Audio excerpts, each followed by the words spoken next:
पर। हाँ भाई, तो परमार कौन है? परमार शब्द का मतलब क्या है? परमार शब्द का मतलब क्या है? परमार का मतलब है डिस्ट्रॉयर ऑफ एनिमीज। परमार का मतलब है डिस्ट्रॉयर ऑफ एनिमीज। परमार का मतलब है डिस्ट्रॉयर ऑफ एनिमीज, मतलब कि शत्रुओं का संहार करने वाला। शत्रुओं का संहार करने वाला।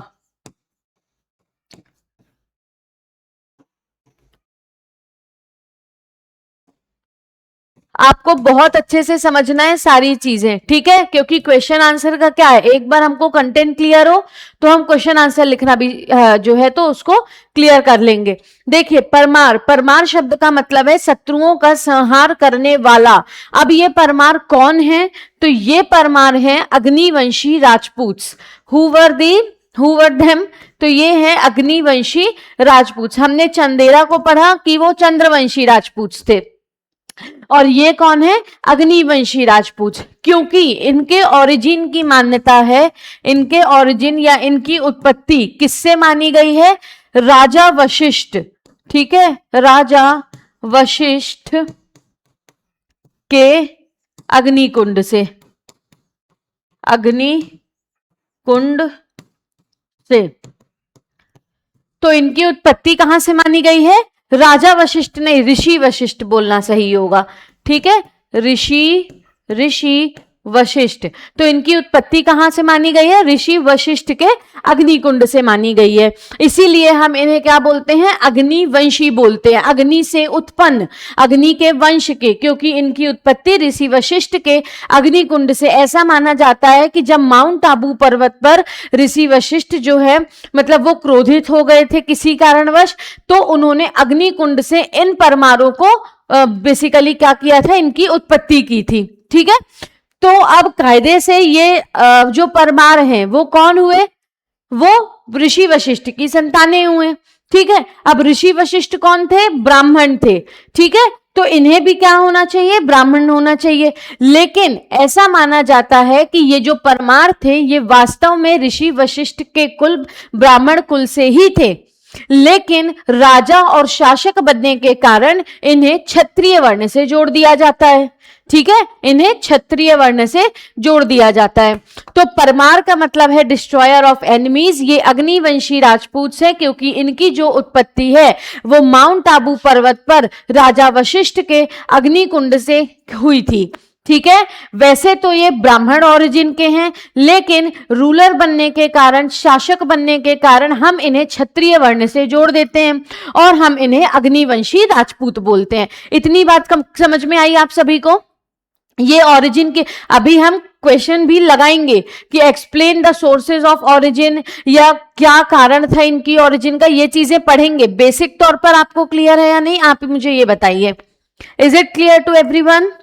बेसिक चीजें, बेसिक तौर पर आपको इनकी ओरिजिन क्लियर है कि हाँ ऋषि वशिष्ठ जैसे कोई थे, उनके अग्निकुंड जैसा कुछ था जहां से परमाणु की उत्पत्ति हुई थी। वैसे तो ब्राह्मण थे, लेकिन शासक वर्ग में आने के कारण इन्हें हम क्षत्रिय बोलते हैं और अग्निवंशी राजपूत बोलते हैं। फटाफट आप सभी मुझे बताएं, आप सभी को क्लियर है? ठीक है, अब हम पढ़ते हैं इंपॉर्टेंट शासकों के बारे में, ठीक है? तो who is the founder of this dynasty? Who is the founder of this dynasty? तो the founder is Upendra Krishna Raj, जिन्हें हम उपेंद्र राज भी बोलते हैं। उपेंद्र कृष्ण राज। उपेंद्र कृष्ण राज इस डायनेस्टी के संस्थापक थे, परमार वंश के संस्थापक थे, जिन्होंने इस बेसिकली राजवंश की नींव कहां पर रखी थी? उज्जैन में। यानी कि अगर आपसे क्वेश्चन पूछा जाएगा प्रीलिम्स में कि what is the initial capital of Parmar, तो आप क्या टिक लगाएंगे? उज्जैन टिक लगाएंगे, क्योंकि इनकी प्रारंभिक राजधानी क्या थी? उज्जैन थी। तो who is the founder? Upendra Krishna Raj है फाउंडर। इन्होंने राजधानी कहां बनाई? उज्जैन को बनाई। अब 3 नाम याद रखना और उसके आगे के 3 नाम अपने आप याद हो जाएंगे। देखिए कैसे। सबसे पहले वैरी सिंह, ठीक है? वैरी सिंह वन, फिर सियाक वन, फिर वाकपति वन। ठीक है। अब वैर सिंह वन के बाद वैरी सिंह सेकेंड, सियाक सेकेंड,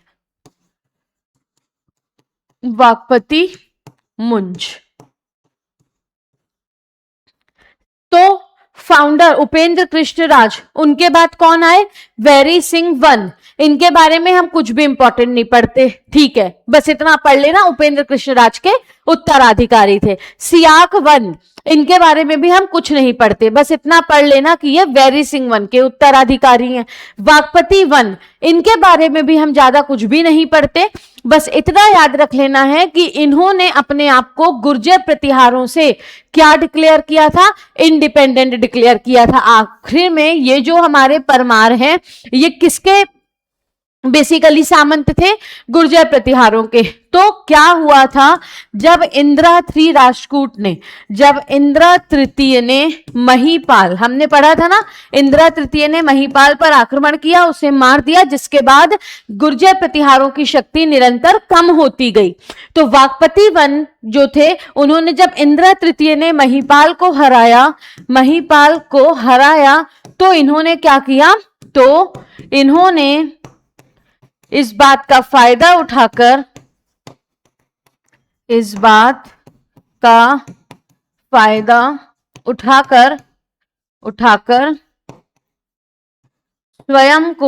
स्वयं को इंडिपेंडेंट घोषित किया।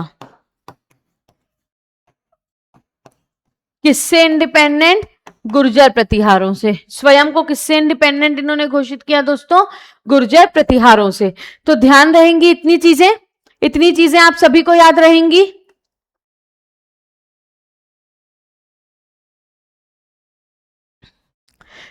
देखिए, सबसे पहले इन्हें क्या बोलते हैं हम? Destroyer of enemies. Founder Upendra Krishna Raj हैं। फाउंडर कौन है? उपेंद्र कृष्ण राज। फिर नेक्स्ट रूलर हैं बैर वन, सियाक वन और वाकपति वन। फिर उसके बाद आए बैर टू, सियाक टू, वाकपति मुंज। याद हो गया? बैर वन, सियाक वन, वाकपति वन, बैर टू, सियाक टू, वाकपति मुंज। ठीक है। तो वाकपति वन के बारे में थोड़ा सा बस याद रख लेना है कि इन्होंने, जब इंद्र तृतीय राष्ट्रकूटा ने महिपाल गुर्जर प्रतिहार शासक को हराया, तब इन्होंने उस बात का फायदा उठाकर स्वयं को गुर्जर प्रतिहारों से इंडिपेंडेंट डिक्लेयर किया। राष्ट्रकूटों के अधीन थे, ये ध्यान रखना है। किसके अधीन थे? राष्ट्रकूटों के अधीन थे। लेकिन इन्होंने क्या किया था? इन्होंने गुर्जर प्रतिहार से स्वयं को इंडिपेंडेंट डिक्लेयर कर लिया। तो अगर आपसे एग्जाम में क्वेश्चन पूछा जाएगा कि किस हमारे परमार शासक ने स्वयं को गुर्जर प्रतिहारों से मुक्त घोषित किया, स्वतंत्र घोषित किया, इंडिपेंडेंट डिक्लेयर किया? The answer is Vakpati one ने, गुर्जर प्रतिहारों से। आगे ये वैर सिंह टू हैं, इनके बारे में कुछ तो इंपॉर्टेंट होगा। ठीक है, इनके बारे में इंपॉर्टेंट ये है कि ये कृष्णा थ्री राष्ट्रकूट की सहायता से, कृष्णा थ्री राष्ट्रकूट की सहायता से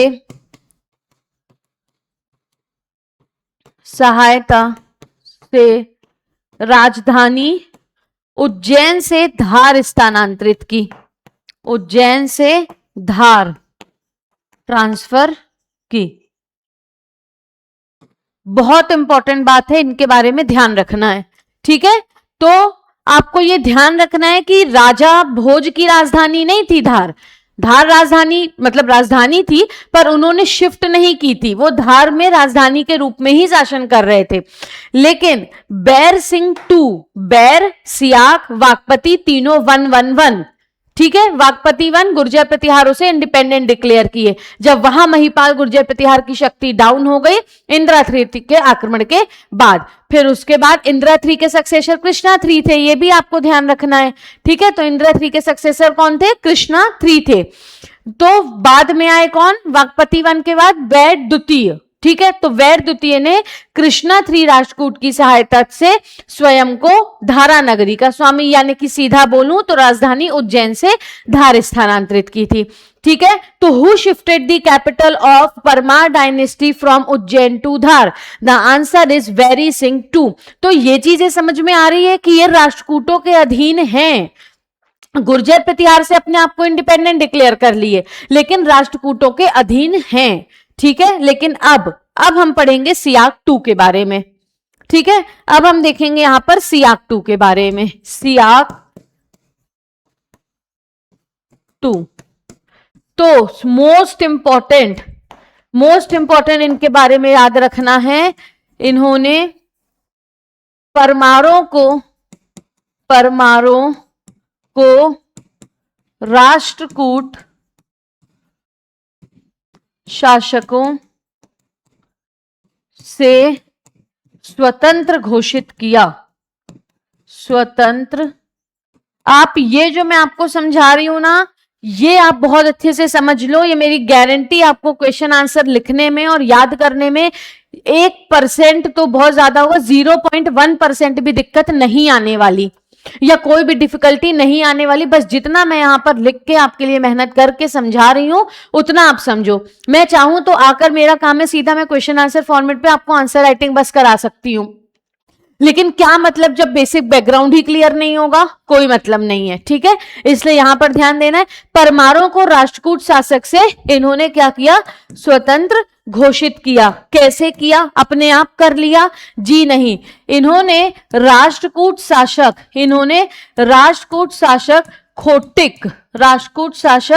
खोटिक को पराजित किया, कर उसकी राजधानी मन्याखेट कर्नाटक में है। ठीक है। मन्याखेट लूटा। ठीक है। समझ में आ रहा है क्या बोला जा रहा है?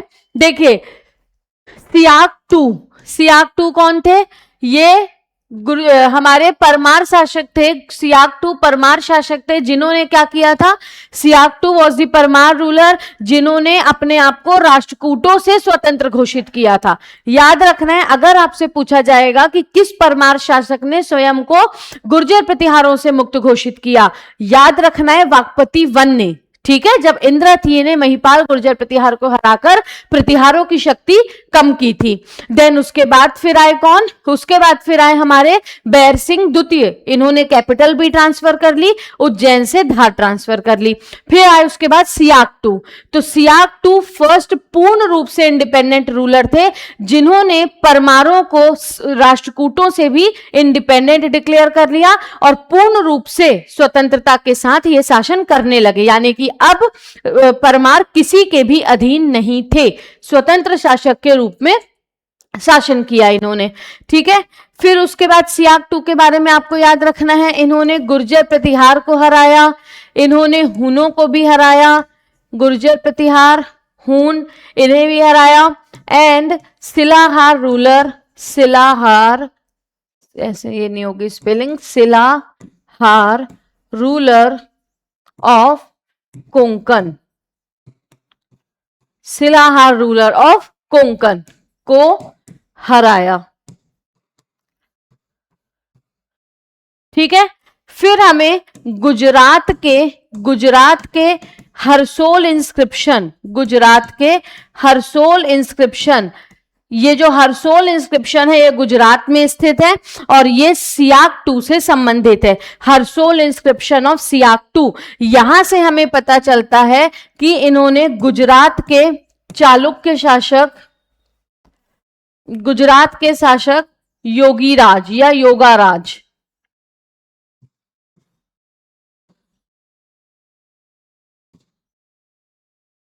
गुजरात के शासक योगीराज को इन्होंने हराया था। यह जानकारी हमें कहां से मिलती है? इनके हरसोल इंस्क्रिप्शन से। बाद में इनकी पराजय होती है बाद में इनकी पराजय होती है किससे? यशोवर्मन चंदेल से। यशोवर्मन चंदेल। बाद में इनकी पराजय किससे होती है? यशोवर्मन चंदेल से। देखिए सियाक टू परमारों को पूर्ण तरीके से स्वतंत्र डिक्लेयर करने वाले, यानी इन्होंने राष्ट्रकूटों से भी परमारों को स्वतंत्र घोषित कर लिया था। इन्होंने खोडिग राष्ट्रकूट शासक को हराया, ना केवल हराया बल्कि उसकी राजधानी मनियाखेट कर्नाटक में भी भारी लूट मचाई थी। उसके बाद गुर्जर प्रतिहार, हून और सिलाहार रूलर थे, कोंकण के सिलाहार शासक, उन्हें भी इन्होंने हराया था। आगे गुजरात के हरसोल इंस्क्रिप्शन के अनुसार, गुजरात के हरसोल इंस्क्रिप्शन के अनुसार इन्होंने योगाराज चालुक्य रूलर को भी हराया था। आगे यशोधर्मन चंदेल जो थे, यशोवर्मन चंदेल जिन्हें लक्ष्मण वर्मन भी कहा जाता है, उन्होंने सियाकटू को डिफीट कर दिया, उन्होंने सियाकटू को हरा दिया। समझ में आ रही है इतनी बात? तो बैर टू, सियाकटू। अब आएंगे वाकपति मुंज। अब आएंगे कौन? वाकपति मुंज। तो यहां पर अब हम किसके बारे में पढ़ेंगे? वाकपति मुंज के बारे में पढ़ेंगे। ठीक है, ये आप सभी को नोट कर लेना है। अब हम पढ़ेंगे वाकपति मुंज के बारे में। देखिए वाकपति मुंज।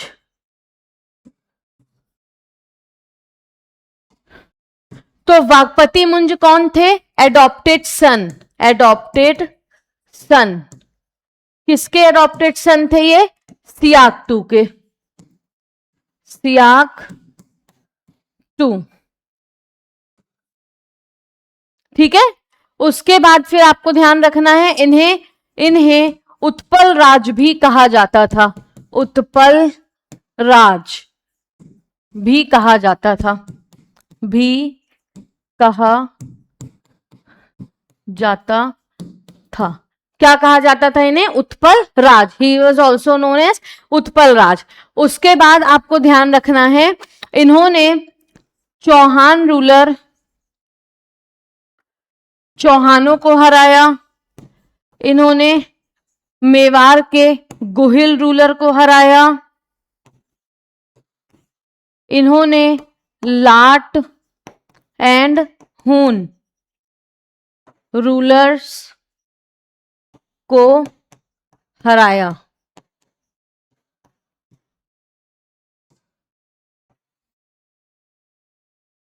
ठीक है, तो किसे किसे इन्होंने हराया था? सबसे पहले इन्होंने बालीराज चौहान, बालीराज चौहान, चौहान शासक बालीराज चौहान को हराया और उनसे उनकी कैपिटल जो है, मतलब जोधपुर वाला क्षेत्र, वो कब्जे में किया। गोहिल डायनेस्टी, जो गोहिल रीजन था, मेवाड़ के जो गोहिल शासक थे, उसमें इन्होंने किसे हराया? शक्ति कुमार को। शक्ति कुमार द गोहिल रूलर, उन्हें हराया। और उनकी जो राजधानी थी, उनका जो रीजन था उदयपुर वाला, उसमें उन्होंने लूट मचाई और उस पर उन्होंने कब्जा कर लिया। लाट, गुजरात के लाट और हूण शासकों को भी इन्होंने हराया था। इसके बाद इन्होंने क्या किया था? Tailap two, Tailap two, Tailap two Chalukya, Tailap two Chalukya को कितने बार हराया? तैलाप टू चालुक्य को 6 बार हराया। अब क्या हुआ? अब 7वीं बार, ठीक है, 7th time attack Godavari and killed by Tailap two. ठीक है, तो क्या लिखा हुआ है?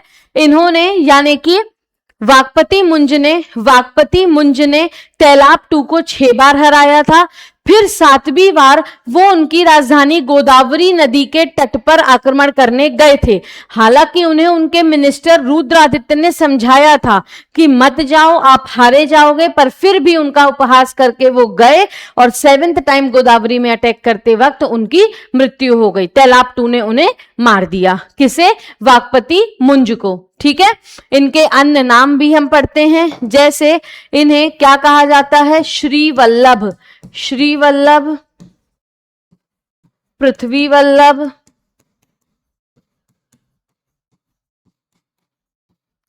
श्री वल्लभ, पृथ्वी वल्लभ और अमोघ वर्षा, अमोघ वर्षा।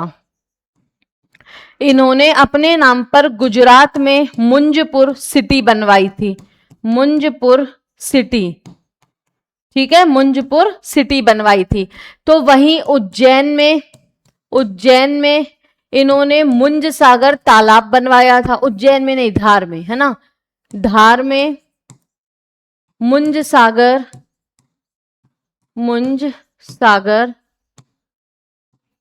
लेक, क्या बनवाया था इन्होंने? धार में मुंज सागर लेक बनवाया था। तो वाकपति मुंज ने धार में मुंज सागर लेक, श्री वल्लभ, पृथ्वी वल्लभ, अमोघ वर्षा की उपाधि और गुजरात में इन्होंने मुंजपुर सिटी नामक एक सिटी का निर्माण भी करवाया था। ठीक है, उसके बाद फिर आपको थोड़ा सा एक चीज और ध्यान रखनी है, वो क्या? इनके प्रमुख दरबारी कवि, इनके प्रमुख दरबारी कवि कौन कौन थे? तो पद्मगुप्त, धनंजय, धनिक, अमितगति और हलायुध। साथ ही साथ मेरुतुंग, वो राजा भोज के दरबार में भी थे। कौन? मेरुतुंग। तो रचनाएं भी आपको याद करनी है। जैसे पद्मगुप्त की रचना है नवसाह सांक चरित, नवसाह सांक चरित किसकी रचना है? पद्मगुप्त की। वही धनंजय की है दश रूपक, धनंजय की है दश रूपक। धनिक की है यशोपवरूपक, यशोपवरूपक। आगे मेरुतुंग की है प्रबंध चिंतामणि, प्रबंध चिंतामणि। ठीक है, हमको प्रबंध चिंतामणि यानी मेरुतुंग के द्वारा लिखी हुई प्रबंध चिंतामणि में ही पता चलता है कि इनका नाम उत्पल राज भी है और ये एडॉप्टेड सन है किसके? सियाग टू के। तो वाकपति मुंज one of the most powerful ruler of Parmar dynasty, जिन्होंने आपको याद रखना है किसे हराया? जिन्होंने हराया था Shakti Kumar of Guhil dynasty. Then उनसे उनका रीजन कैप्चर किया, बालीराव चौहान को हराकर उनसे उनका रीजन कैप्चर कर लिया था। कलचुरी और चंदेल शासकों को भी इसने हराया था। फिर उसके बाद आपको याद रखना है तैलाब टू को इन्होंने 6 बार हराया था। 7वीं बार गोदावरी नदी तट पर उन पर अटैक करने गए। इनके मिनिस्टर रुद्रादित्य ने इन्हें समझाया कि मत जाओ, हारे जाओगे, पर उन्होंने बात नहीं मानी, वो गए और वहां पर उनकी मृत्यु हो गई थी। ठीक है, इन्हें श्री वल्लभ, पृथ्वी वल्लभ और अमोघ वर्षा की उपाधियां भी प्राप्त हैं। इन्होंने अपने नाम पर गुजरात में मुंजपुर सिटी बनाई और धार में मुंज सागर तालाब बनवाया। इनके दरबार के प्रमुख दरबारी कवि हैं पद्मगुप्त, जिनकी रचना है नवसाह सांक चरित। आपको लिख लेना है, यहां पर स्पेस नहीं है। पद्मगुप्त नवसाह सांक चरित। धनंजय की है कौन सी? दश रूपक, धनंजय की है दश रूपक। धनिक की है यशोपव रूपक, धनिक की है यशोपव रूपक। अमितगति, हलायुध और मेरुतुंग, मेरुतुंग की है प्रबंध चिंतामणि, मेरुतुंग की है प्रबंध चिंतामणि। ध्यान रखना है। तो धनंजय की दश रूपक, धनिक की यशोपव रूपक, हमारे पद्मगुप्त की कौन सी? प्रबंध चिंतामणि बाई मेरुतुंग, और पद्मगुप्त की नवसाह सांक चरित, पद्मगुप्त की नवसाह सांक चरित और मेरुतुंग की प्रबंध चिंतामणि। इन दोनों ही ग्रंथों से हमें परमार वंश की सभी जानकारियां मिलती हैं। हालांकि ये जो पद्मगुप्त की रचना है ना, जिसका नाम क्या है? नवसाह सांक चरित, यहां से हमें वाकपति मुंज के छोटे भाई सिंधुराज की जानकारी भी मिलती है, उनकी विजयों की जानकारी मिलती है। लेकिन ये थे किसके दरबारी कवि? वाकपति मुंज के। ये क्वेश्चन आपको बहुत कंफ्यूजिंग करेगा, क्योंकि अलग अलग बुक्स में कई जगह दिया गया है कि ये सिंधुराज के दरबारी कवि थे। तो भाई साहब, ये सिंधुराज के दरबारी कवि नहीं थे, ये वाकपति मुंज के दरबारी कवि थे। और अपनी किताब नवसाह सांक चरित में इन्होंने सिंधुराज की विक्ट्रीज को मेंशन किया है। अब आप सभी को क्लियर हो जाना चाहिए। आगे हम पढ़ेंगे किसके बारे में? सिंधुराज के बारे में। किसके बारे में दोस्तों? सिंधुराज। ठीक है, आगे हम पढ़ेंगे सिंधुराज के बारे में, देखेंगे इनके बारे में इंपॉर्टेंट चीजें।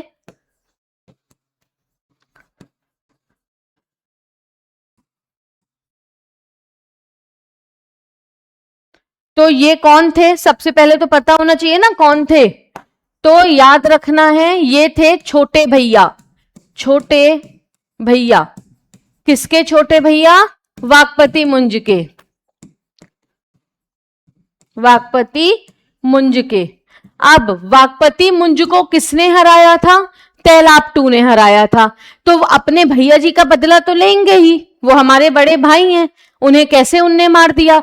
तो इन्होंने तैलापटू के सक्सेसर सत्याश्रय को निपटा दिया। ठीक है, defeated defeated Satyashraya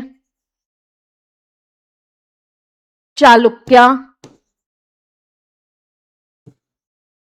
successor of किसका उत्तराधिकारी? तैलाप टू के उत्तराधिकारी।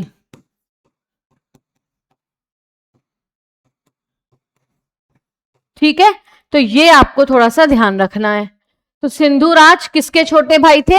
वाकपति मुंज के। अपने भाई वाकपति मुंज की मृत्यु का बदला लेने के लिए इन्होंने सत्याश्रय चालुक्य शासक को हरा दिया था, जो कि किसका सक्सेसर था? तैलापटू का सक्सेसर था।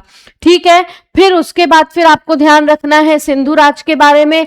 इन्होंने लाट शासकों को हराया, इन्होंने हूण शासकों को हराया, इन्होंने शिलाहार वंश के शासक को भी हराया। ठीक है, शिलाहार रूलर को हराया। फिर इन्होंने बस्तर के नाग शासक, नाग रूलर, बस्तर के नाग रूलर की बेटी से विवाह किया, की बेटी से विवाह। और उन बेटी का नाम क्या था? शशि प्रभा। शशि प्रभा। बाद में इनका कॉन्फ्लिक्ट हुआ गुजरात के चामुंडा राज के साथ। किसके साथ? गुजरात के चामुंडा राज से कॉन्फ्लिक्ट के दौरान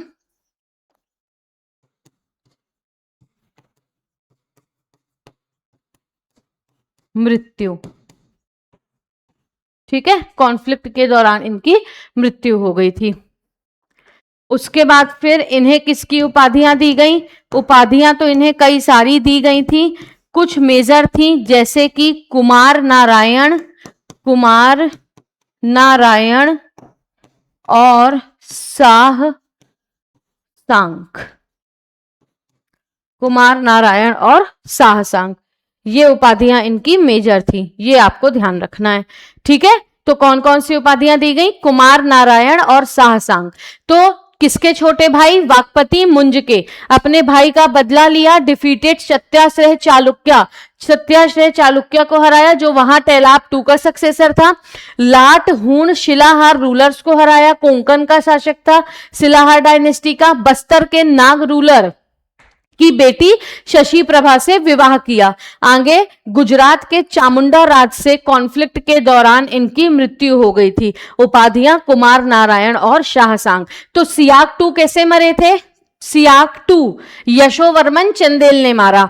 उसके बाद फिर कौन आए हमारे? वाकपति मुंज, वो कैसे मरे थे? तैलाप टू के द्वारा। ये कैसे मरे? गुजरात के चामुंडा राज के द्वारा। अब आए इस डायनेस्टी के मैजेस्टिक और सबसे पावरफुल किंग, इस डायनेस्टी के सबसे मैजेस्टिक और पावरफुल किंग, जिनका नाम था राजा भोज, जो सिंधु राज के कौन थे? बेटे थे। आओ पढ़ते हैं हम राजा भोज के बारे में। आइए देखेंगे यहां पर राजा भोज।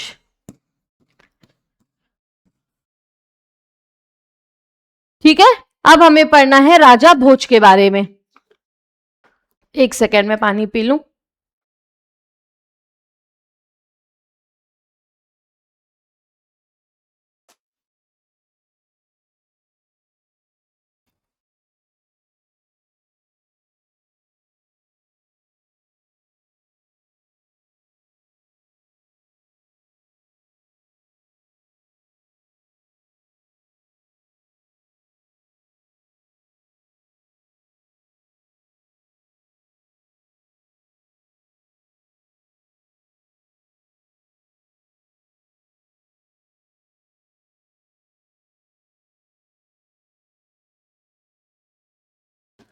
ठीक है, तो अब हमें किसके बारे में पढ़ना है? राजा भोज के बारे में। आइए देखते हैं।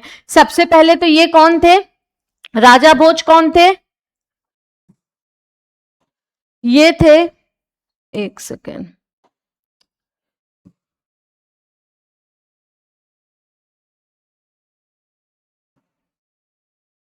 ये थे सिंधु राज के बेटे, सिंधु राज के बेटे।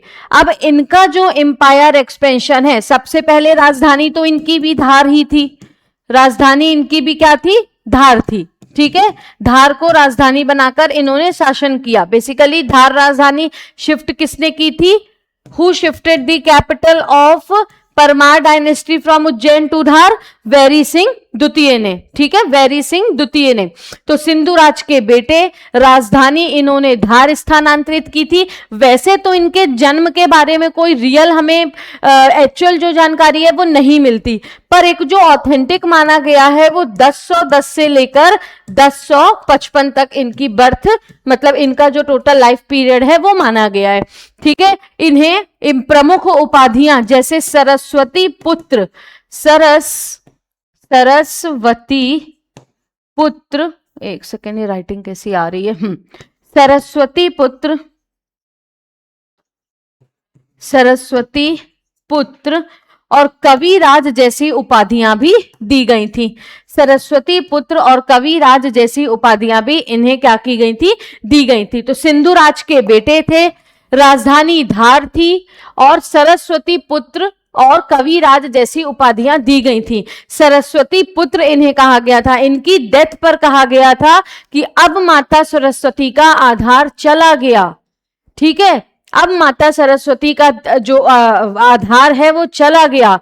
अब धार नगरी बेसहारा हो गई। अब सारे विद्वान व्याकुल हो गए राजा भोज के स्वर्ग जाने के बाद। ये संस्कृत में एक कथन है जो मुझे एग्जैक्ट ध्यान नहीं आ रहा है, पर उसका मतलब जो है वो मुझे पता है। ठीक है, तो देखो, सरस्वती पुत्र और कविराज जैसी उपाधियां इन्हें दी गई थी। अब इनका जो एक्सपेंशन है, इनका जो एम्पायर एक्सपेंशन है वो कहां से कहां तक था? तो इनका एम्पायर एक्सपेंशन था उत्तर में कहां से? तो उत्तर में चित्तौड़ से लेकर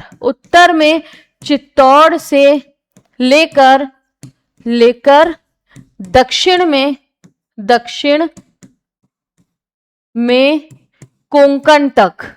में कोंकण तक, और पूर्व में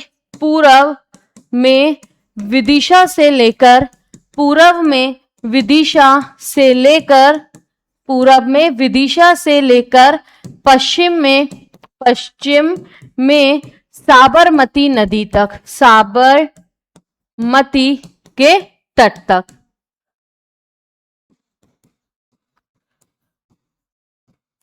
ठीक है, तो ये था इनका एम्पायर एक्सपेंशन। पूर्व में मतलब कि नॉर्थ में चित्तौड़ से लेकर दक्षिण में कोंकण कर्नाटक तक, उसके बाद पूर्व में विदिशा से लेकर पश्चिम में साबरमती नदी के तट तक, गुजरात तक इनका शासन, इनका साम्राज्य विस्तार था। इसीलिए इस डायनेस्टी के मोस्ट पावरफुल रूलर ये कहाए गए। क्या कहलाए?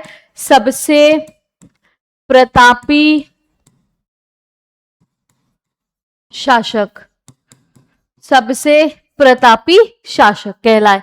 ठीक है, ध्यान रखना है बहुत अच्छे से, सबसे प्रतापी शासक कहलाए। अब इन्होंने किन्हें किन्हें मारा?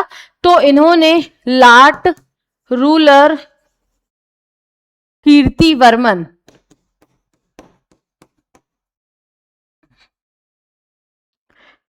हूनों को हराया,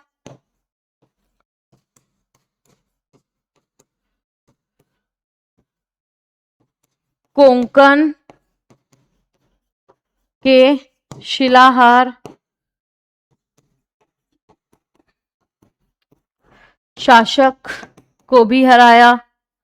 देन उसके बाद गांगे देव को हराया। गांगे देव को भी इन्होंने हराया था। तो राजा भोज ने किसे किसे हराया था? सबसे पहले हूणों को हराया, लाट शासक कीर्ति वर्मन को हराया, कोंकण के शिलाहार शासक को हराया और गांगेयदेव कलचुरी को भी हराया था। और ऐसा माना जाता है कि राजा भोज की जो मृत्यु है, राजा भोज की जो मृत्यु है वो लक्ष्मीकर्ण कलचुरी के आक्रमण की वजह से हुई थी। लक्ष्मीकर्ण के आक्रमण से इनकी मृत्यु हुई। ठीक है, ये ध्यान रखना है। इनकी मृत्यु कैसे हुई थी? लक्ष्मीकर्ण के आक्रमण से। ठीक है, फिर उसके बाद आगे थोड़ा सा देखें, हम वापस से इसको देखेंगे, पहले हम आगे लिख लेते हैं इनके बारे में। और अब इनके भी प्रमुख दरबारी कवि थे, है ना। इनके भी प्रमुख कौन थे? दरबारी कवि। आपको पता है एक चीज कि इन्होंने 500 से ज्यादा कवियों को अपने दरबार में राजाश्रय दिया था। 500 से ज्यादा कवियों को इन्होंने अपने दरबार में राजाश्रय दिया था, जिसमें से कुछ प्रमुख हैं जैसे धनपाल, दामोदर, चित्रक, विनायक, भास्कर भट्ट और शंकर। ये इनके दरबार के प्रमुख कवि हैं। इनके प्रमुख दरबारी थे जिनका नाम क्या था? जिनका नाम था धनपाल, जिन्होंने तिलक मंजरी ग्रंथ की रचना की थी। तिलक मंजरी ग्रंथ की रचना की थी। साथ ही साथ इन्होंने जैन धर्म को अपना लिया था। किसे अपना लिया था? जैन धर्म को अपना लिया था। तो आपसे क्वेश्चन पूछा जाएगा राजा भोज के किस दरबारी ने, आपसे क्वेश्चन पूछा जाएगा राजा भोज के किस दरबारी ने तिलक मंजरी ग्रंथ की रचना की? तो किसने की थी? धनपाल ने। फिर आपसे पूछा जाएगा राजा भोज के किस दरबारी ने जैन धर्म को अपना लिया था? तो आप क्या बताएंगे? धनपाल ने।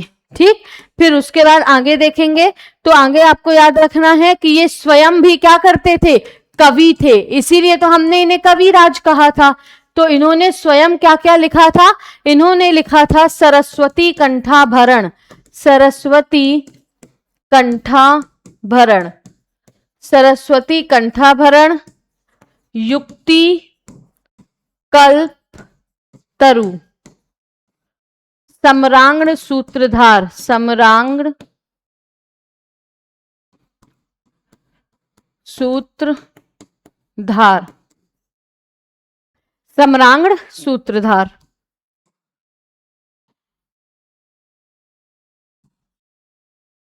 देन उसके बाद इन्होंने लिखी थी तत्व प्रकाश,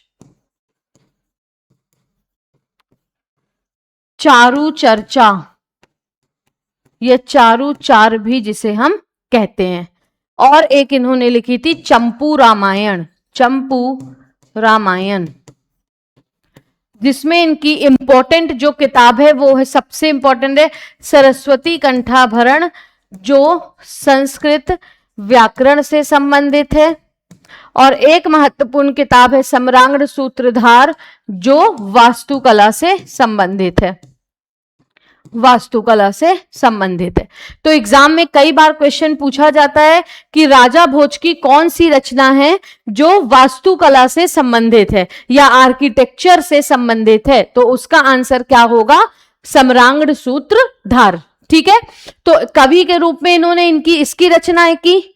देन उसके बाद हम अगर आगे बढ़े तो देखिए आप यहां पर राजा भोज के बारे में और इंपॉर्टेंट चीजें हम देखेंगे, जैसे कि क्या, तो इंपॉर्टेंट हम इनके बारे में और हमें क्या पढ़ना है? इन्होंने धार में भोजशाला का निर्माण करवाया, भोजशाला, जहां पर क्या पढ़ाया जाता है? संस्कृत। मतलब ये संस्कृत अध्ययन का केंद्र था, क्या? धार का भोजशाला। वहीं इन्होंने रायसेन भोजपुर में, भोजपुर किसका निर्माण करवाया था? भोजेश्वर, भोजेश्वर शिव मंदिर, भोजेश्वर शिव मंदिर का निर्माण करवाया। ठीक है, और भोजेश्वर शिव मंदिर को क्या कहा जाता है? भोजेश्वर शिव मंदिर को क्या कहा जाता है? मध्य प्रदेश का सोमनाथ, मध्य प्रदेश का सोमनाथ।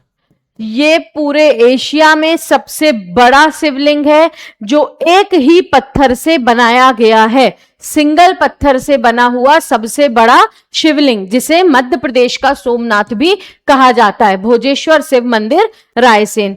फिर उसके बाद आपको क्या ध्यान रखना है, इन्होंने और किसका निर्माण करवाया था? इन्होंने त्रिभुवन नारायण मंदिर, त्रिभुवन नारायण मंदिर का निर्माण भी करवाया था, त्रिभुवन नारायण मंदिर का निर्माण भी करवाया था। मैंने आपको पहले भी बताया था, ये चित्तौड़गढ़ में है। कहाँ है? चित्तौड़गढ़ राजस्थान, ठीक है, चित्तौड़गढ़ राजस्थान में। जब आप चित्तौड़गढ़ के किले पर घूमने जाएंगे तो आपको ये जो त्रिभुवन नारायण मंदिर है ये दिखाने ले जाया जाएगा, किसके द्वारा? आपके टूरिस्ट गाइड के द्वारा, ठीक है। तो इन्होंने चित्तौड़गढ़ में किसका निर्माण करवाया था? त्रिभुवन नारायण मंदिर का निर्माण करवाया था। इन्होंने साइक्लोपियन डैम का निर्माण करवाया। इन्होंने भोपाल में अपर लेक यानी भोजताल का निर्माण भी करवाया था, ठीक है। उसके बाद आपको याद रखना है, इन्होंने धार किले का निर्माण भी करवाया था। धार किले का निर्माण राजा भोज ने किस नाम से करवाया था? लील उद्यान गिरी के नाम से, ठीक है। धार किले का निर्माण इन्होंने लील उद्यान गिरी के नाम से करवाया था। बाद में इसका रिजुविनेशन किसके द्वारा करवाया गया, मतलब रिजुविनेशन बोले या पुनर्निर्माण बोले, वो किसके द्वारा करवाया गया था? तो वो करवाया गया था दोस्तों, वो करवाया गया था किसके द्वारा? मोहम्मद बिन तुगलक के द्वारा, ठीक है। फिर राजा भोज, अब राजा भोज के बाद आते हैं इस डायनेस्टी के लास्ट रूलर, ठीक है, जिनका क्या नाम था? इस डायनेस्टी के अंतिम शासक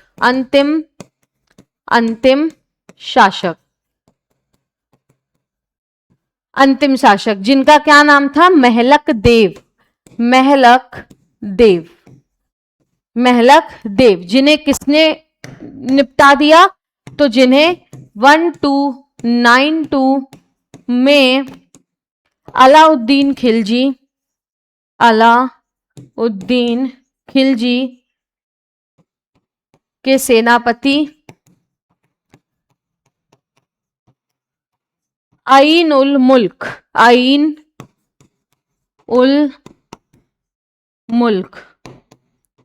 द्वारा हत्या, ठीक है। आइन उल मुल्क द्वारा इनकी क्या कर दी गई थी?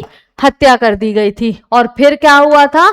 तो ये जो धार रीजन है, यह धार रीजन जो है वो किसके अंतर्गत आ गया था? दिल्ली सल्तनत के अंतर्गत, दिल्ली सल्तनत, क्लियर। तो ये पूरी कहानी थी किसकी? परमार डायनेस्टी की। ये पूरी कहानी थी आपके परमार डायनेस्टी की। अब आओ हम शुरू करते हैं यहां पर थोड़ा सा पढ़ना, ठीक है। हम यहां पर पढ़ना शुरू करते हैं। देखिए, परमार का क्या मतलब है? Destroyer of enemies. परमार का मतलब है शत्रुओं का संहार करने वाला। इन्हें अग्निवंशी राजपूत कहा गया है। ऐसा माना जाता है कि इनकी जो उत्पत्ति है वो ऋषि वशिष्ठ के अग्निकुंड से हुई थी, ठीक है, ऋषि वशिष्ठ के अग्निकुंड से हुई थी। ये ब्राह्मण वंश से इनकी जो उत्पत्ति है वो बेसिकली ब्राह्मण ही है, क्योंकि ऋषि वशिष्ठ ब्राह्मण थे, लेकिन बाद में शासन करने के कारण या शासक वर्ग बनने के कारण इन्हें क्षत्रिय या राजपूत कह दिया गया, यानी कि इसलिए इन्हें अग्निवंशी राजपूत कह दिया गया। इस डायनेस्टी के संस्थापक थे उपेंद्र कृष्ण राज, जिन्होंने उज्जैन में इस डायनेस्टी की नींव रखी थी। फिर आए बैरवन, सियाक वन, वाकपति वन ने गुर्जर प्रतिहारों से मुक्त घोषित किया परमार डायनेस्टी को, जब महिपाल को इंद्रथ्री राष्ट्रकूट ने हरा दिया था। तो इन्होंने खुद को गुर्जर प्रतिहार से इंडिपेंडेंट डिक्लेयर कर लिया। फिर उसके बाद वैरी सिंह टू, कृष्णा थ्री राष्ट्रकूट की सहायता से इन्होंने राजधानी उज्जैन से धार स्थानांतरित की थी, ये भी आपको ध्यान रखना है। देन उसके बाद सियाक टू आए, परमारों को इन्होंने राष्ट्रकूट से इंडिपेंडेंट डिक्लेयर किया, राष्ट्रकूट शासक होटेक को हराया और उनकी राजधानी महीनियाखेट में इन्होंने भारी लूट मचाई थी। गुर्जर, प्रतिहार, हूण और शिलाहार शासकों को भी हराया। गुजरात के जो गुजरात में स्थित इनका जो हरसोल इंस्क्रिप्शन है, उन वहां से हमें पता चलता है कि इन्होंने पावरफुल रूलर योगी राज को भी हराया था। बाद में यशोवर्मन चंदेल के द्वारा इनकी मृत्यु हो गई थी या फिर इन्हें हरा दिया गया था। बाद में आए थे इनके एडॉप्टेड सन सियाक टू, जिन्हें उत्पल राज भी कहा जाता है। ये क्या हो गया, चलो ठीक है, इन्हें उत्पल राज भी कहा जाता है।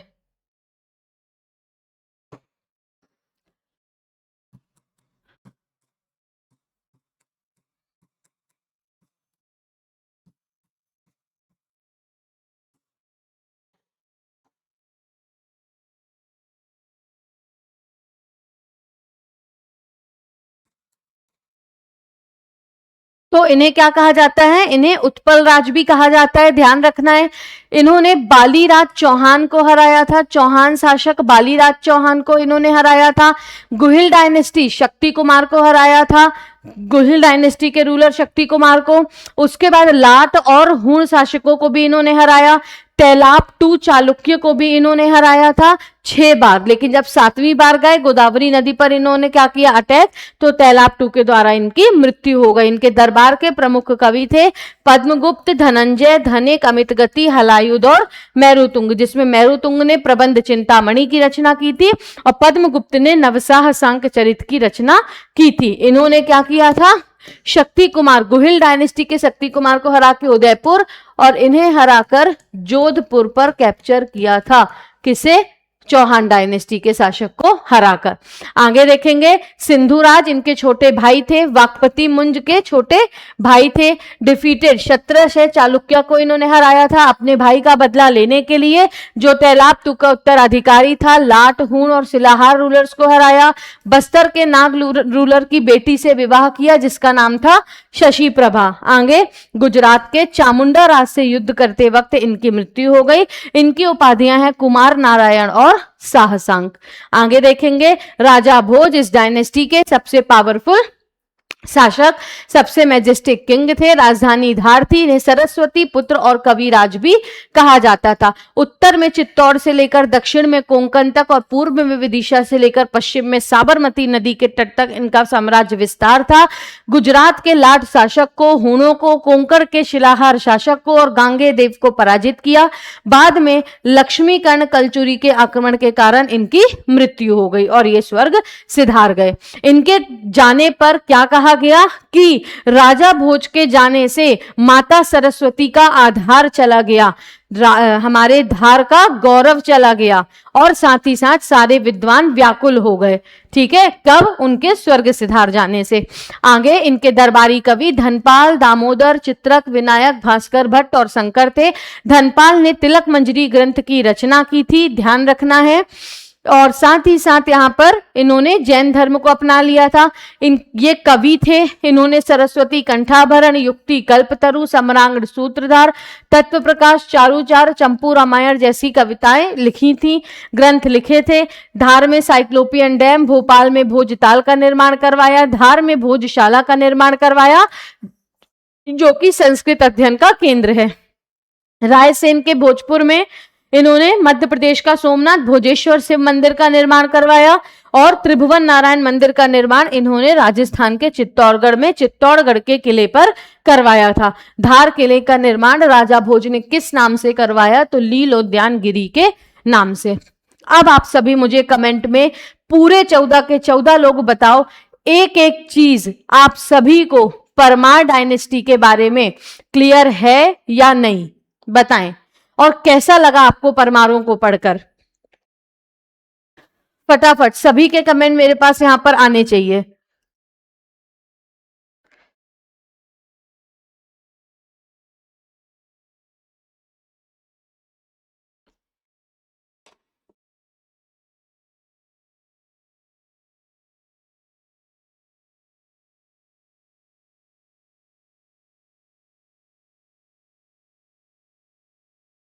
क्लियर है? किसी को कोई भी डाउट है? आपने हो सकता है कभी बुक से भी पढ़ा हो। एक बार भोजेश्वर मंदिर के बारे में फिर से बताना है। भोजेश्वर शिव मंदिर को मध्य प्रदेश का सोमनाथ भी कहते हैं। इस पर जो निर्मित शिवलिंग है वो एशिया का सबसे ऊंचा शिवलिंग है या सबसे बड़ा शिवलिंग है, जिसका निर्माण एक ही पत्थर से किया गया है। पर आपको इतना नहीं याद रखना, आपसे नहीं पूछा जाएगा कि कितने पत्थर कितना का, बस इतना याद रखना कि भोजेश्वर शिव मंदिर को मध्य प्रदेश का सोमनाथ भी कहते हैं, जिसका निर्माण रायसेन के भोजपुर में किसने करवाया था? राजा भोज ने। ठीक है, बहुत अच्छे से क्लियर है सारी चीजें। अब हम क्वेश्चन लगाएं। ठीक है, सबको समझ में आ गया? तो अब क्वेश्चन लगा सकते हैं। देखिए, अब आपको क्वेश्चन लगाने में कितना मजा आने वाला है, क्योंकि जब आपको सारी चीजें पता ही हैं। चलो ठीक है, मान लीजिए आपसे सियाक टू के मिलिट्री कॉन्क्वेस्ट पूछे गए। किसके? सियाक टू के। तो आप बता सकते हैं, है ना? क्या बता सकते हैं इन्होंने किसे किसे हराया?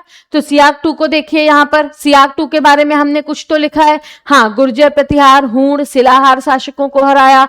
फिर कॉन्फ्लिक्ट विद राष्ट्रकूट में लिखोगे, खोटिक को हराकर उनकी राजधानी पर कैप्चर किया और भारी लूट मचाई थी। गुजरात के हरसोल इंस्क्रिप्शन से पता चलता है कि योगराज को इन्होंने हराया था। बाद में यशोवर्मन चंदेल से ये खुद हार गए थे। ठीक है, चलिए अब हम आगे बढ़े। चलो अब हम लगाते हैं यहां पर क्वेश्चंस। अच्छा, इस डायनेस्टी के अंतिम शासक महलक देव थे, जिन्हें आइन उल मुल्क के नेतृत्व में किसने मार दिया? अलाउद्दीन खिलजी के द्वारा मारे गए। अलाउद्दीन खिलजी के नेतृत्व में आइन उल मुल्क के द्वारा ये मारे गए थे 1292 में, और तब से ये जो रीजन है वो दिल्ली सल्तनत के अधीन आ गया था।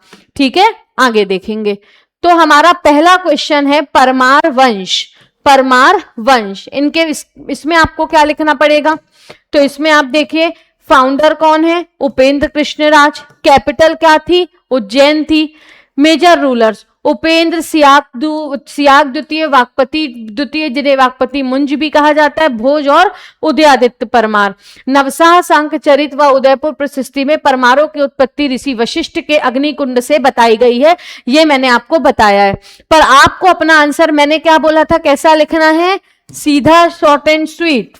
सबसे पहले Parmar dynasty, founder Upendra Krishnaraj, Upendra Krishnaraj. Capital Ujjain, capital Ujjain. Agnivanshi Rajput,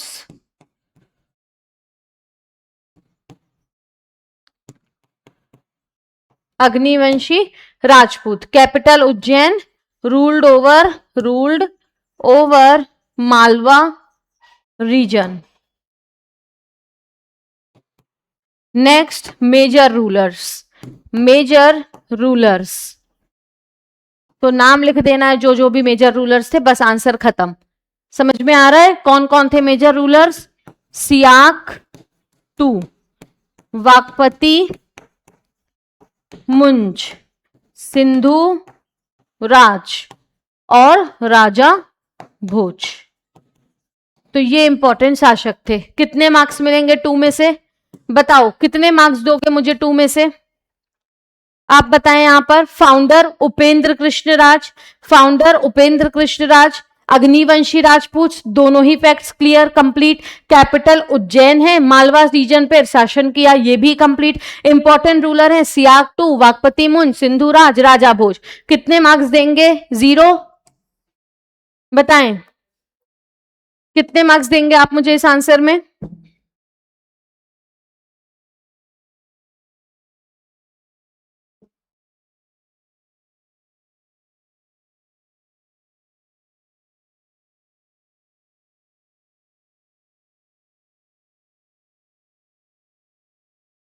ठीक है, चलिए तो मैं यहां पर लिख देती हूं 2 मार्क्स। ठीक है, चलो अब आगे बढ़े, नेक्स्ट क्वेश्चन देखें। आगे, परमार वंश से संबंधित जानकारी के प्रमुख स्रोतों का वर्णन करना है। तो परमार वंश से जानकारी से संबंधित प्रमुख स्रोत यहां पर कैसा भी लिखा हो, ठीक है। हमें कैसे लिखना है, मैंने आपको कैसा सिखाया है। सबसे पहले तो बेसिक जानकारी, परमार डायनेस्टी, फाउंडर इंपॉर्टेंट, और दूसरे लाइन में दूसरी इंपॉर्टेंट जानकारी, important sources of information, important sources of information. अब देखिए क्या क्या इंफॉर्मेशन के सोर्स हैं, लिटरेरी सोर्सेस, आर्कियोलॉजिकल सोर्सेस। यहां पर लिखेंगे लिटरेरी सोर्सेस, यहां पर लिखेंगे क्या, आर्कियोलॉजिकल सोर्सेस, यानी कि साहित्यिक स्रोत और पुरातात्विक स्रोत, ठीक है। लिटरेरी सोर्सेज में इतनी सारी किताबें मैंने आपको अभी बताई हैं, नवसाह सांख्यचरित है पद्मगुप्त की, मेरुतुंग की प्रबंध चिंतामणि है, धनपाल की तिलक मंजरी है, इसके बाद दश रूपक है, यशोपव रूपक है, राजा भोज की इतनी सारी किताबें हैं, यहां सबसे हमें जानकारी मिलती है। साहित्यिक स्रोत कंप्लीट। उसके बाद फिर नेक्स्ट है आर्कियोलॉजिकल सोर्सेस। आर्कियोलॉजिकल सोर्सेस में हरसोल इंस्क्रिप्शन सियाग 2 से संबंधित, बंसवाड़ा और बेतमा इंस्क्रिप्शन, उज्जैन धार इंस्क्रिप्शन राजा भोज से, एक उज्जैन इंस्क्रिप्शन और मिलता है जो वाकपति मुंज से संबंधित है, एक उदयपुर इंस्क्रिप्शन है जो उदयादित्य परमार से संबंधित है, एक नागपुर इंस्क्रिप्शन है जो नरवर्मन से संबंधित है। आंसर खत्म, ठीक है।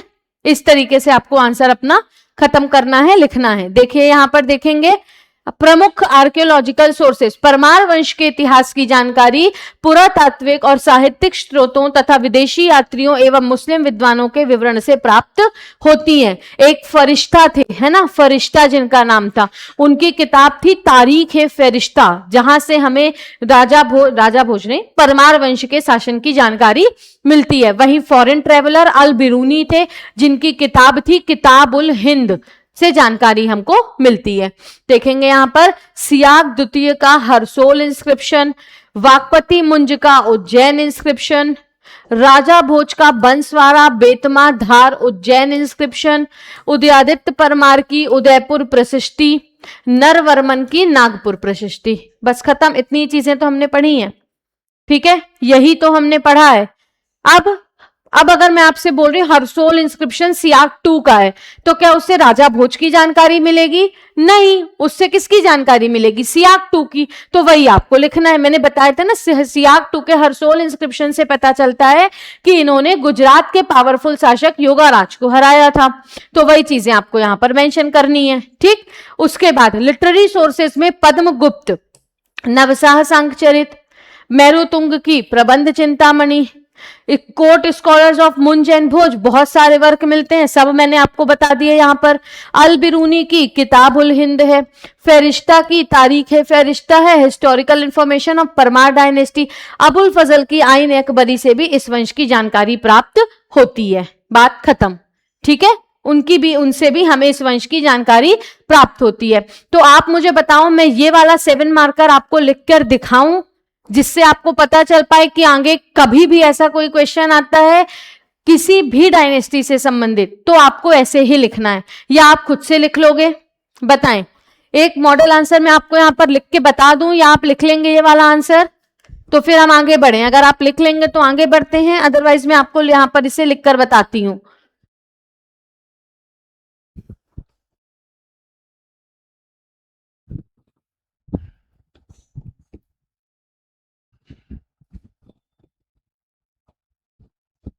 कोई परेशानी नहीं है, बताएं मैम 2 मार्क्स में कितने सोर्सेज लिखें? सोर्सेज मत लिखिए, ये 2 मार्कर मैंने आपको बताया ना कैसे लिखना है। ये देखिए, ये क्या लिखा हुआ है, 2 मार्कर ही तो लिखा है, आप ही लोगों ने तो मुझे 2 मार्क्स दिए हैं, है ना। यही लिखना है 2 मार्कर में, ज्यादा नहीं लिखना। Maximum 30 words, minimum 15 words, answer खत्म। एक बार बता देना है, ठीक है, मैं बता देती हूं एक बार वापस से। ठीक है, चलिए देखते हैं क्या क्या क्वेश्चन पूछा जा रहा है। Explain sources of information of Parmar dynasty. देखिए, तो अब आपको जब क्वेश्चन में लिखा आ रहा है कि आपको परमार डायनेस्टी के सोर्सेज ऑफ इंफॉर्मेशन पूछे जा रहे हैं, तो क्या बार बार परमार परमार परमार लिखने की आवश्यकता है? नहीं है, सीधे शुरू करना है ना अग्निवंशी राजपूत से। Agnivanshi Rajput, ruled over Malwa region. अब यहां पे भी उज्जैन एंड धार। पहली लाइन समाप्त। दूसरी लाइन अंडरलाइन करना है इसको। Next line,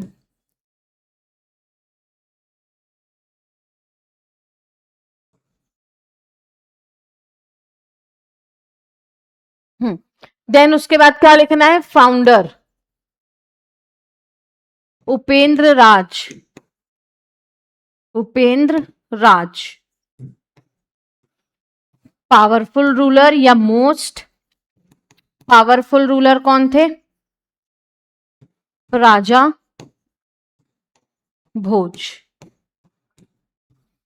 next, sources of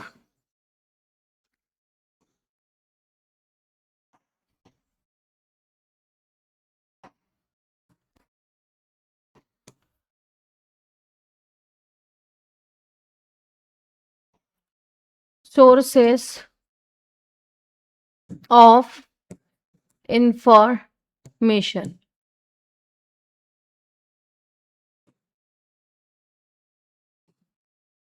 archaeological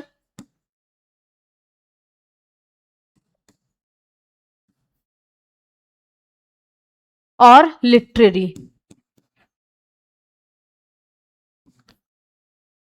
ठीक है, तो आर्कियोलॉजिकल सोर्सेज में Harsol inscription, Ujjain inscription, Banswara Betma inscription, then उसके बाद उदयपुर इंस्क्रिप्शन, देन उसके बाद नागपुर इंस्क्रिप्शन। ठीक है, हरसोल इंस्क्रिप्शन सियाक 2, उज्जैन इंस्क्रिप्शन वाकपति मुंज, बंसवारा बेतवा इंस्क्रिप्शन राजा भोज, उदयपुर इंस्क्रिप्शन उदयादित्य परमार, नागपुर इंस्क्रिप्शन नर वर्मन। आगे आपसे पूछा जा रहा है लिटरेरी सोर्सेस, तो सबसे इंपॉर्टेंट मेंशन करना है प्रबंध चिंतामणि, और फिर मेंशन करना है नवसाह सांख चरित। इसी में आप बता दो किताब उल हिंद, किताब उल हिंद, और इसी में आप बता दो आइन ए अकबरी। बस 4 सफिशिएंट है। प्रबंध चिंतामणि किसकी किताब है? मेरुतुंग की। नवसाह सांकचरित किसकी रचना है? पद्म गुप्त की। किताब उल हिंद किसकी रचना है? अल बिरूनी की। और आइन अकबरी किसकी रचना है? अबुल फजल की। आंसर खत्म।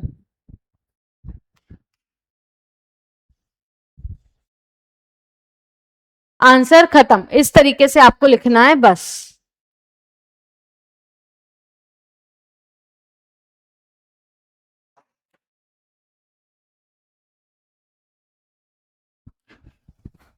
Seven marker answer complete.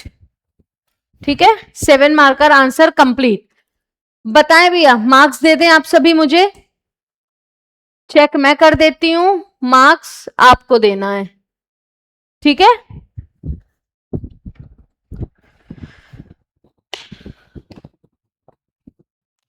बताएं भाई कितने marks? 0 minimum and maximum how much?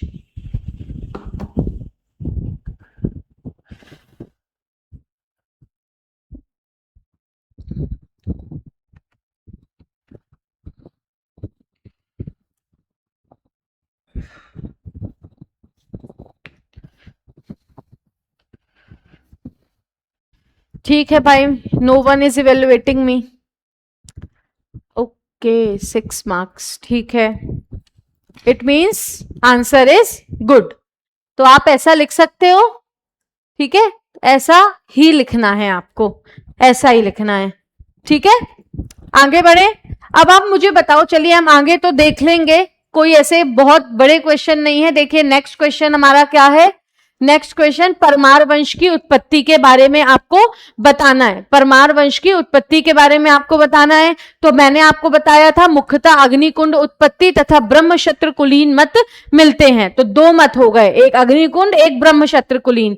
देखिए अग्निकुंड ओरिजिन थ्योरी, वाकपति मुंज के दरबारी पद्मगुप्त की नवसाह सांक चरित से हमें पता चलता है कि इनकी उत्पत्ति अग्निकुंड से हुई है। इनके स्रोतों के अनुसार माउंट आबू पर्वत पर ऋषि वशिष्ठ क्रोधित होकर अग्निकुंड से एक वीर योद्धा को उत्पन्न करते हैं, जिसे परमार या शत्रुओं का नाश करने वाला कहा गया। ये मैडम आपने पहले ही बता दिया है। तो अग्निकुंड थ्योरी क्या कहती है कि ये किनकी ओरिजिन क्या है, ऋषि वशिष्ठ जब गुस्से में अग्निकुंड से परमारों को उत्पन्न करते हैं माउंट आबू पर्वत पर। तो एक थ्योरी ये है। दूसरी थ्योरी है ब्रह्मक्षत्र ओरिजिन थ्योरी। तो ये हमें कहां से मिलती है, परमार जो है वो प्रारंभ में वशिष्ठ गोत्रीय ब्राह्मण रहे होंगे, कालांतर में शासन करने के कारण इन्हें क्षत्रिय माना जाने लगा होगा। बस बात खत्म हो गई इतने में आपकी। तो दो थ्योरीज याद रखना है, एक अग्निकुंड थ्योरी और एक ब्रह्मक्षत्र थ्योरी। अग्निकुंड थ्योरी में वशिष्ठ ने अग्निकुंड से उत्पन्न किया शत्रुओं के संहारों को, जिन्हें परमार कहा गया, जिसकी जानकारी प्रबंध चिंतामणि से मिलती है। उसके बाद फिर आपको ध्यान रखना है ब्रह्मक्षत्र थ्योरी। तो शुरुआत में तो ये ऋषि वशिष्ठ के गोत्र के ब्राह्मण ही रहे होंगे, लेकिन शासन करने के कारण इन्हें क्या कह दिया गया, इन्हें राजपूत या क्षत्रिय कह दिया गया। आप और लिख दो, फाउंडर हैं ये इस डायनेस्टी के, जिन्होंने इस डायनेस्टी के रूलर्स ने मालवा रीजन, उज्जैन और धार में शासन किया। आंसर को खत्म करना है। आ गई बात समझ में, क्लियर है इतनी चीजें। तो ये सोर्सेज ऑफ ओरिजिन थे। कल से हम पढ़ेंगे इंपॉर्टेंट शासकों के बारे में, उपेंद्र से शुरू करके। अब आज आप मुझे इस बात का जवाब दें, आज हमने जो कुछ भी पढ़ा है वो सभी आपको बहुत अच्छे से क्लियर है या कुछ डाउट की संभावनाएं हैं?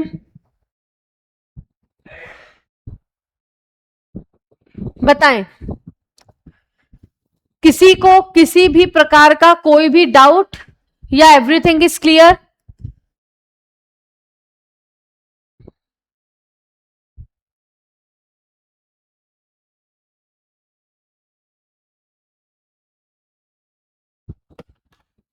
क्लियर है सारी चीजें? सभी 14 पीपल्स का रिप्लाई मुझे चाहिए, उसके बाद ही ये क्लास एंड होगी। बताएं, किसी को कोई भी डाउट है या सब कुछ बहुत अच्छे से क्लियर है?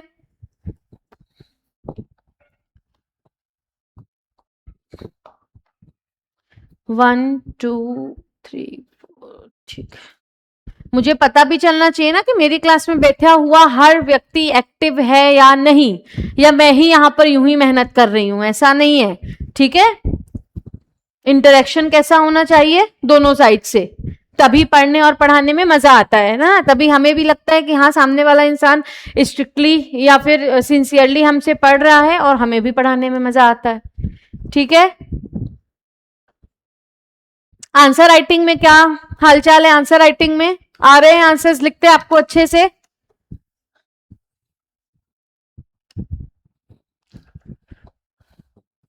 आंसर राइटिंग के क्या हाल चाल है भाई? ठीक है, बहुत अच्छे से क्लियर है, ओके। तो आज की क्लास को हम एंड करते हैं। आई होप आपका दिन मंगलमय हो। चलिए मिलते हैं अगली क्लास में, जहां हम इंपॉर्टेंट शासकों के बारे में पढ़ेंगे। लेकिन उससे पहले सुन लीजिए, आप सभी को जितना भी आज हमने परमारों के बारे में बेसिक जानकारी ली है वो पूरा आपको पढ़कर आना है, क्लियर है? उसके बाद ही हम रूलर्स स्टार्ट करेंगे, नहीं तो ना मैं आप लोगों को रिवीजन कराऊंगी और ना ही मैं आप लोगों को यहाँ पर आगे पढ़ाऊंगी, ठीक है। आज के लिए आप सभी का बहुत बहुत धन्यवाद।